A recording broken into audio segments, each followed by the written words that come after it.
They're not out dealing drugs. In fact, the people that I'm talking to you about today, they do wrong less probably than the average man does.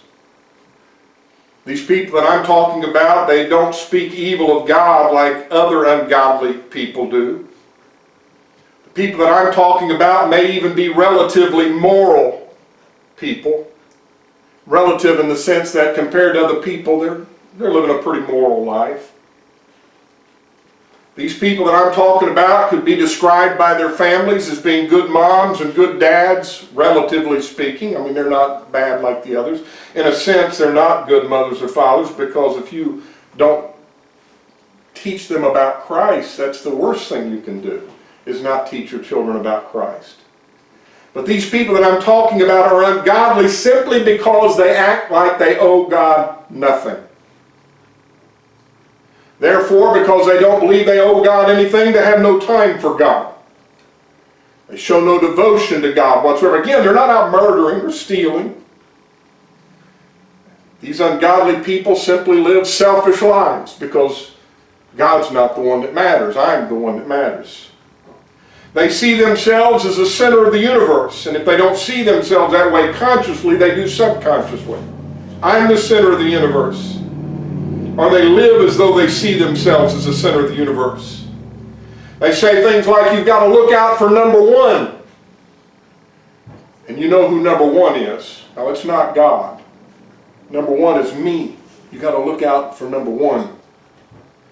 God isn't number one. God's not the center of the universe. And these people that I'm talking about live to make themselves happy. They live to entertain themselves. They buy boats and campers and nice cars, and they're greedy for more things and covet anything which would give them more pleasure. They're Epicurean in their mindset. An Epicurean says, eat, drink, and be merry, for tomorrow we die. You only go around once in life. Well, just have as much pleasure and enjoy yourself as much as you can. And that's the society the Bible describes in the last days. The Apostle Paul prophesied of it, and he said, in the end, in those latter times, he said, men will be lovers of their own selves. What do you think he means when he says that? They'll be lovers of their own selves. It doesn't mean they'll love their neighbors themselves. It means they love themselves and disregard everybody else. It's me that matters. And you'll see moms throw away their kids because it's me that matters. You'll see dads that throw away their families. It's me that matters. You got to look out for number one. No regard for God, no regard for God's laws. It's not that they have anything per se against God. They just don't regard God. They're ungodly. They're simply, as Paul put it, describing again the people of the last days, they're lovers of pleasures more than lovers of God. It's not that they don't have some affection for God. They just love pleasures more than they love God. People that I'm talking about, weekends are special to them. They look forward all week to going to the lake or going to the beach or going shopping. Sometimes it's just that they want to sleep in on the weekend. I'm going to sleep this weekend. They're looking forward to cooking out in the backyard or going to ball games or tailgating. They're going hiking or they're going skiing in the mountains. And again, when they're doing these things, they won't necessarily do anything that's vile. Again, they have nothing against God per se. They simply have no time for God. In reality, their God is not even that God. Their God, as Paul put it, is their appetites. They serve diverse lusts and pleasures because they love themselves more than they love God. They live for pleasure. Now, all these activities, don't want you to get me wrong, all these activities that I mentioned a moment ago, they're legitimate and they're fine. Nothing wrong with going to the lake, nothing wrong with going to the ocean, nothing wrong with going to the mountains, nothing wrong with going shopping, nothing wrong with going to a ball game or going to tailgate, nothing wrong with that. What I'm telling you is those things cannot be the center of your life. You can't serve them. They have to be appendages of your life. But the people that I'm talking about are people that these things are the center of their life. This is what life is all about. They can't wait for this. They can't wait for that because it all centers around doing things that bring them pleasure. They've set their affections on things below. They've set their affection on this present world. They love the world and all the things that are in the world. Instead, we're told to seek ye first the kingdom of God and His righteousness. And all these things be added. The first priority in your life ought to be, I have a devotion and a responsibility to God. That's what godliness is. It's recognizing He's God. He's the Creator. He has rights in my life. I can't stand there defiantly saying, you don't have any rights to me. He created me. If I honor my father and mother because they physically produced me, then what do I do about the God who created me? He has rights.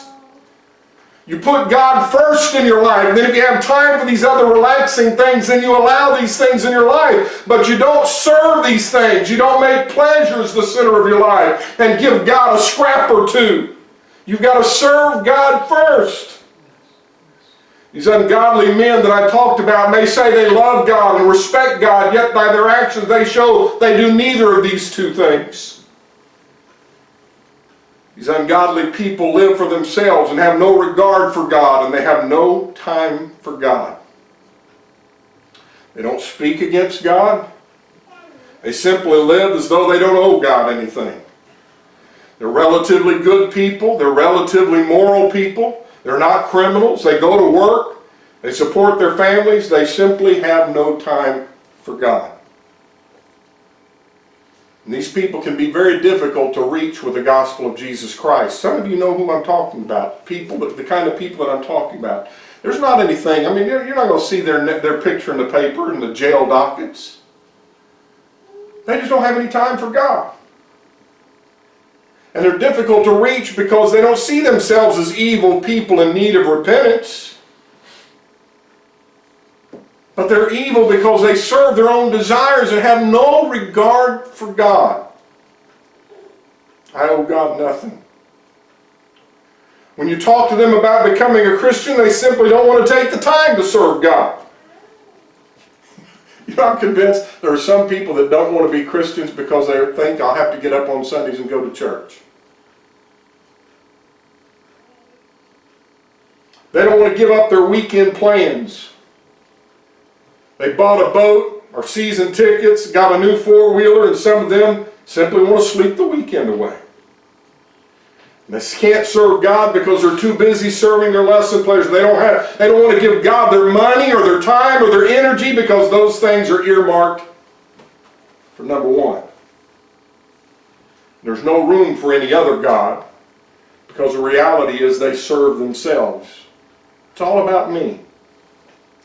They reject serving Christ because serving Christ demands self-denial and sacrifice, and those two things are foreign to an ungodly person.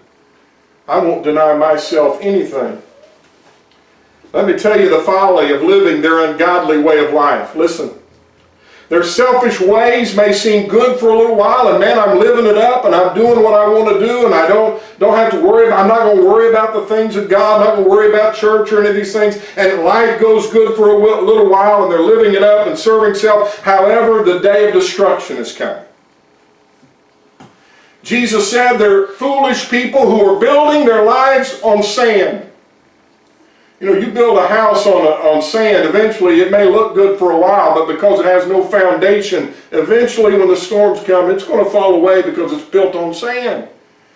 These people leave God out of their lives, give no thought for eternity, lay up no treasures in heaven.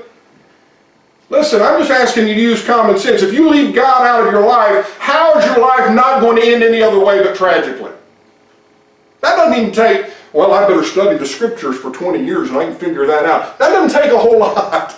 You can figure that one out for yourself. Imagine in your mind how your life is not going to end any other way but as a tragedy if you leave God out of your life. So they leave God out of their life. And their temporary treasures that they've laid up will evaporate. All their toys will rust away. As Paul said, you brought nothing into this world. It's certain you'll carry nothing out of this world. They live for all of these things. You know, I've seen this commercial, I think it's for Expedia or something like that, where the guy's talking about and says, do you think when you're dying you'll regret all the things you didn't buy? Or all the places you didn't go? I'm thinking, you'll regret both of them if you leave God out of your life. It's not about like you're going to look, all right, I'm going out into eternity. Boy, I sure am glad I got to see the Rocky Mountains.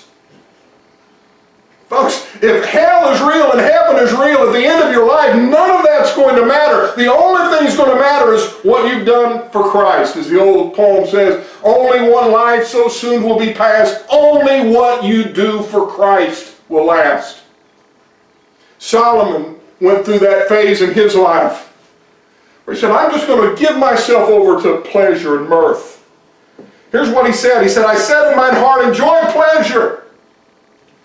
He said, I builded me houses, I planted me vineyards, I made me gardens and orchards, I made me pools of water. I gathered me also silver and gold. So I was great and increased more than all that were in Jerusalem before me. And whatsoever mine eyes desired, I kept not from them, I withheld not my heart from any joy. I did what I wanted to do. Here's what happened when Solomon, he said, we don't have the money to buy all the things that we would like to have. Solomon had the money to do it, and he did it. And when he got to the end, here's what he said.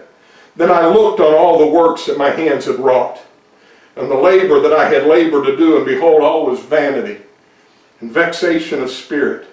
There was no profit in them at all. So I got it all. I did it all. I said, hey, enjoy yourself. Enjoy pleasure. Do what you want to do. Buy what you want to buy. He says, when I had done it all, and I looked at it, I said, it's empty. That's what the word vanity means. It's empty. He said, there was nothing that profited me in any of it at all.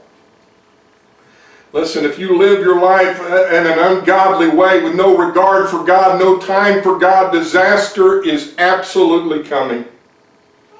And tragically, ungodly men will marry ungodly women, and they share their Epicurean ungodly philosophy, and they think as the ancient Israelites. Here's what they thought. Come ye, say they, I will fetch wine, and we will fill ourselves with strong drink, and tomorrow shall be as this day, and much more abundant. Let's party. And tomorrow we're going to party some more. And the next day is going to be just like it, we're going to party some more. Folks, that's not reality. In reality, at some point, the end comes. And when the end comes, as Jesus said, if you build your life in the sand, great will be the fall of it. I see people all the time leave God out of their lives, and I'm thinking, you're headed for it. And then I've been there at the hospitals and the funeral homes, and I've seen them that have left God out of their lives, and it is an ugly, ugly, ugly sight.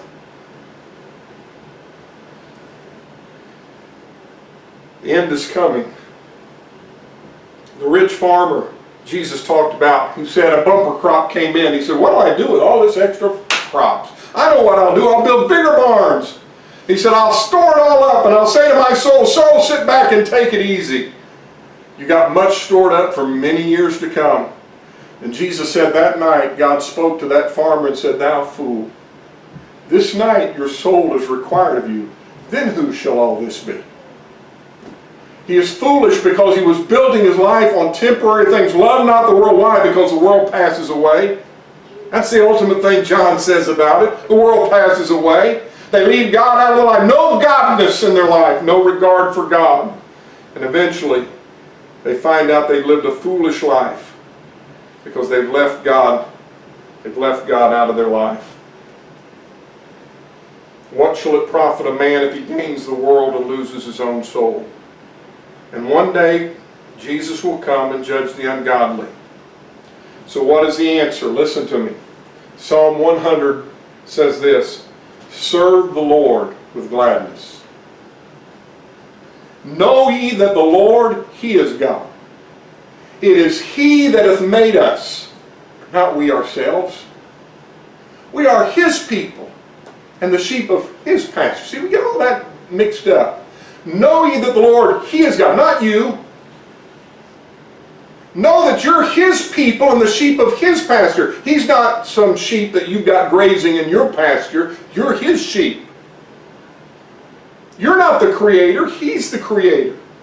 Know ye that the Lord, He is God, and serve the Lord with gladness. Give unto the Lord, He said, the glory due unto His name. Give God His due. Jesus said the same thing. Render unto God the things that are God's. I'm not telling you not to go hiking or skiing or the beach or the lake. I'm telling you not to consume yourself with, not to consume what belongs to God while you're doing those things. Because what you always have to keep God as God and give Him the first fruits of your life. You don't just go out and live up your life and say, well, if I find time for God, I'll give God. No, God has to be the center of your life. That's what godliness is. And ungodliness is any time you say, He doesn't have any place. He has no rights. So many people today, and we'll wrap this up, so many people today are out and about on this Sunday serving their pleasures.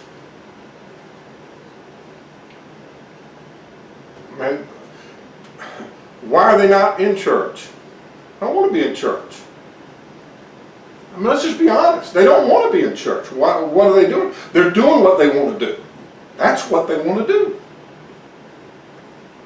An hour on Sunday is just too much to ask. Think about that. Isn't that crazy? You know, I thought about how ministry has changed since I first started in it 40-some years ago. It's crazy.